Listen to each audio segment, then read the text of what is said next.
few years ago, I dated Andrew Edwards. He was one of the most beautiful men I'd ever seen in my life, but it would never have lasted as we had nothing in common. We met in a dead-end job, both fresh out of university with no experience, biding our time and looking for something better. I had studied psychology, and I wanted to remain in that field. Andrew had studied art, and did not.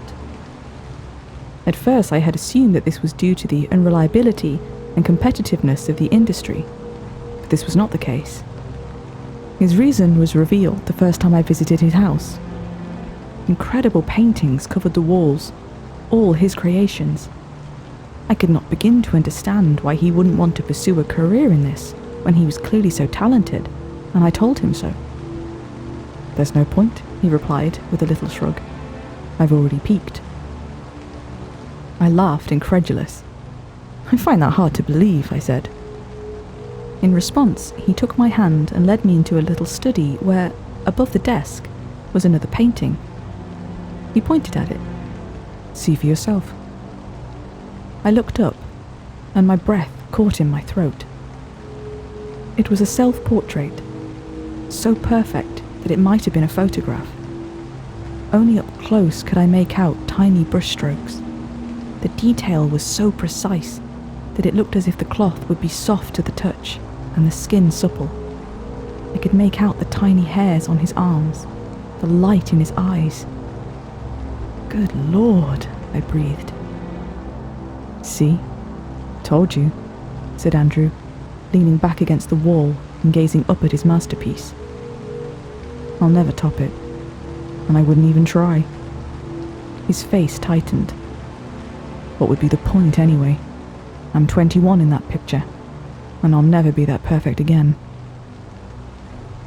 I was too overwhelmed by the otherworldliness of the portrait to formulate much of a response, so I just said, "Like the picture of Dorian Gray." He gave me a puzzled look. I was surprised he hadn't heard of it. "It's an old story about a man who has this painting of himself," I said. "It ages and grows ugly with all his cruelty and corruption, while he remains young and handsome." Andrew seemed interested. "Does he stay that way forever?" "Maybe he would have done," I replied. "But at the end of the story, he stabs the portrait in a fit of rage, and when he's found, the painting is beautiful again, and his corpse is old and ugly." "I'd like that," he murmured, staring wistfully up at the picture. "To stay looking how I do there, for it to change instead of me." "It's a good story," I said. "You should read it." Not that I thought he would. An interest in literature was clearly another thing we didn't share. I doubted that he was ever likely to experience the full story of Dorian Gray. How wrong I was. It happened 2 weeks later. Andrew and I had been out for an evening with some work friends, and since he had been drinking, I was driving him home. He was sitting in the passenger seat, complaining about some film that he hated that a colleague of ours had thought was fantastic. "He's clearly an idiot," he ranted. "The soundtrack alone should be enough to make him see how awful that garbage is, never mind the acting and the story."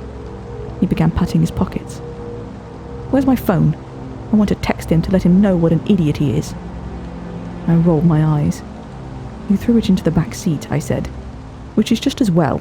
Justin doesn't need to know what you think about him when you're drunk." There was a clunk sound. Andrew had undone his seatbelt and was clumsily reaching into the back of the car for his phone.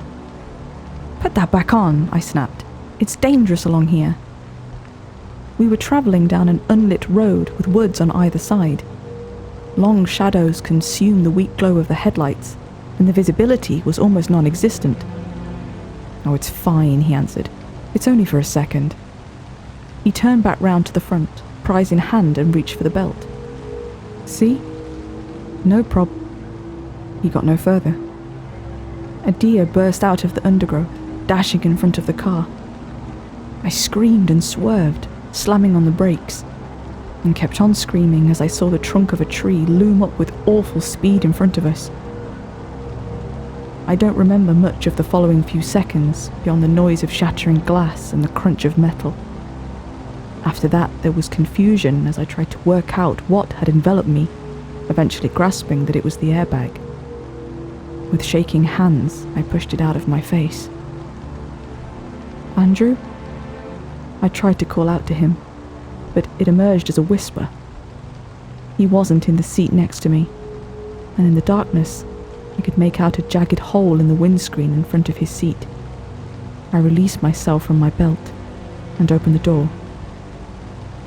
My legs felt like jelly as I walked around the front of the car, passing the trunk of the tree we had crashed into. "Andrew?" I called again. An image of what must have happened formed in my mind, and a wave of nausea flowed over me. Panic rose in my chest. And then I heard a moan. My head snapped round, and on the ground, some distance in front of the car, was Andrew. To my astonishment, he was climbing to his feet. I stared, and as I began to stagger towards him, he turned to face me. "Jesus Christ, babe," he said, his voice a little slurred. "What the hell?" There wasn't a mark on him.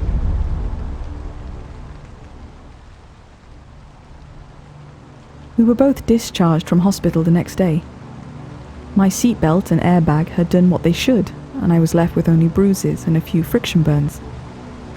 In Andrew's case, well, no one had much of an explanation for his condition. "Amazing," said the nurse. "Not even a scratch. You're quite the miracle, Mr. Edwards." I was inclined to agree, but Andrew seemed less enthusiastic about the situation. He kept on getting up to look at himself in the mirror, drawing his fingers down his face, as if he expected to see something there. We were both given a week off work after the accident. I tried to call Andrew several times, but he didn't answer. So in the end, I went to his house. I had to knock 4 times before he finally opened the door. I was shocked by his appearance.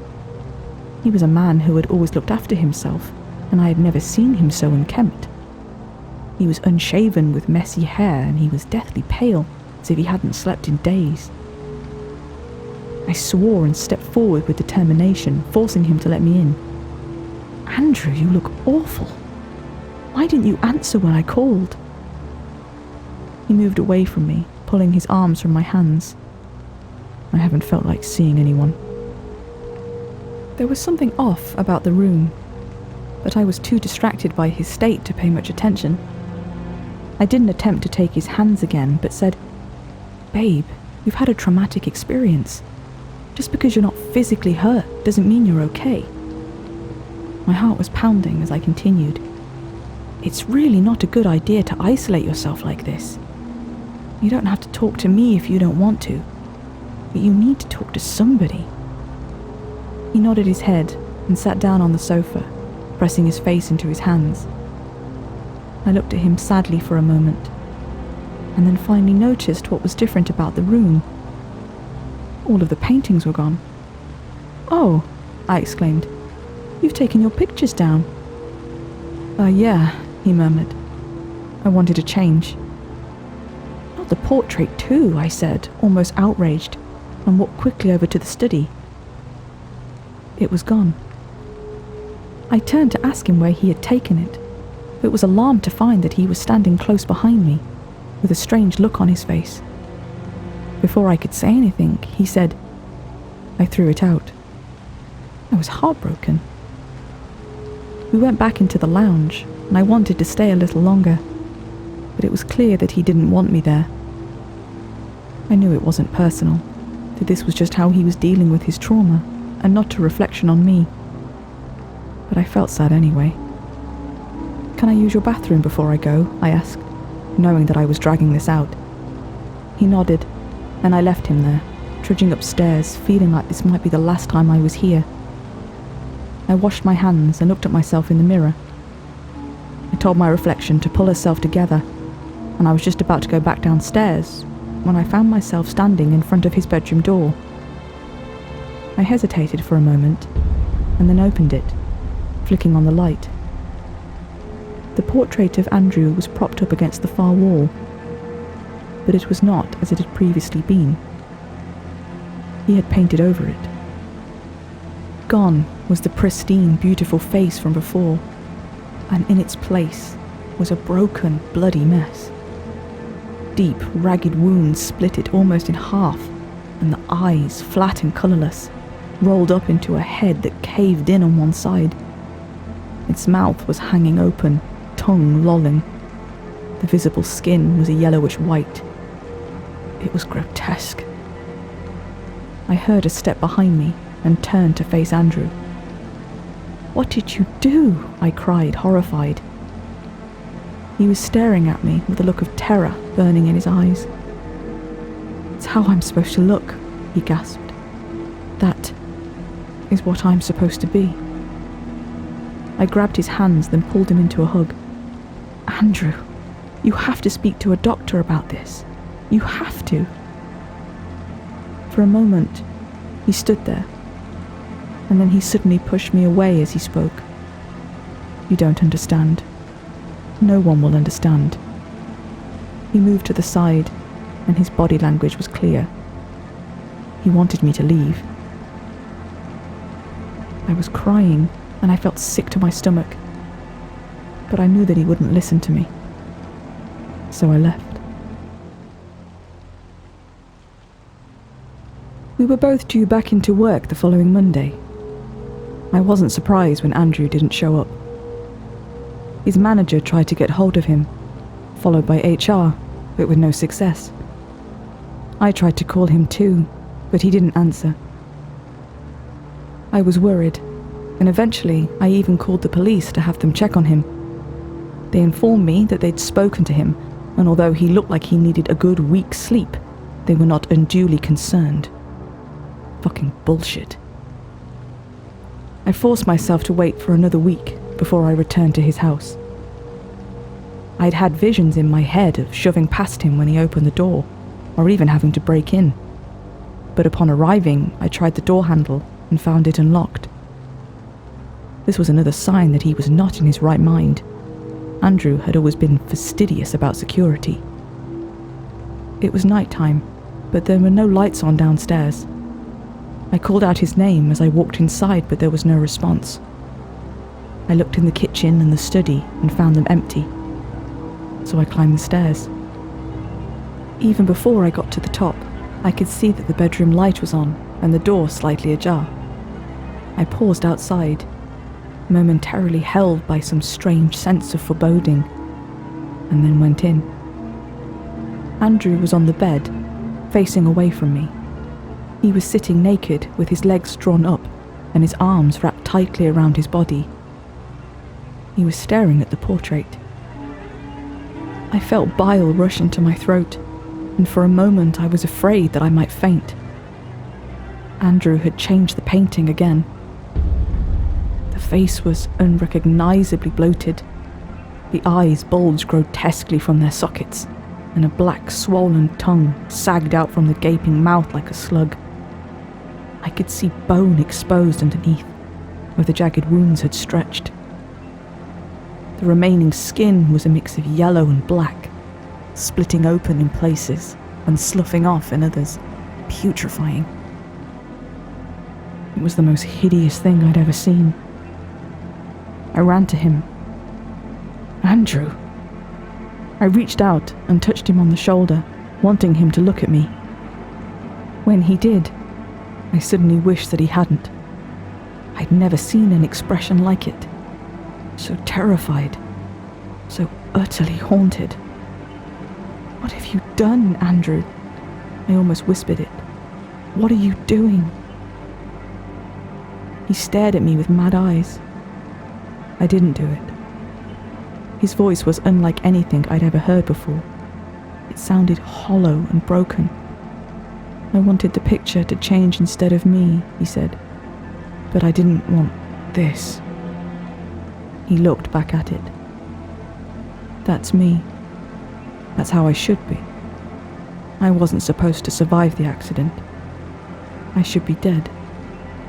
Dead and buried. But the portrait died instead." He looked back at me. and now I have to watch myself rot. No, I cried. You survived. You're fine. This is just your mind fucking with you. You are making the changes to the portrait because you're not well. I moved over to the painting and reached out to grab it, but suddenly recoiled. You can smell it, can't you? Andrew whispered. It stinks like decay.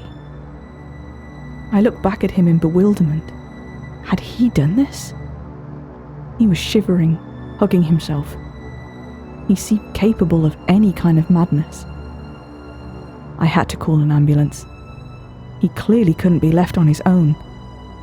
I felt helpless. Andrew, I said gently, I'm going to get you some help. It'll be all right.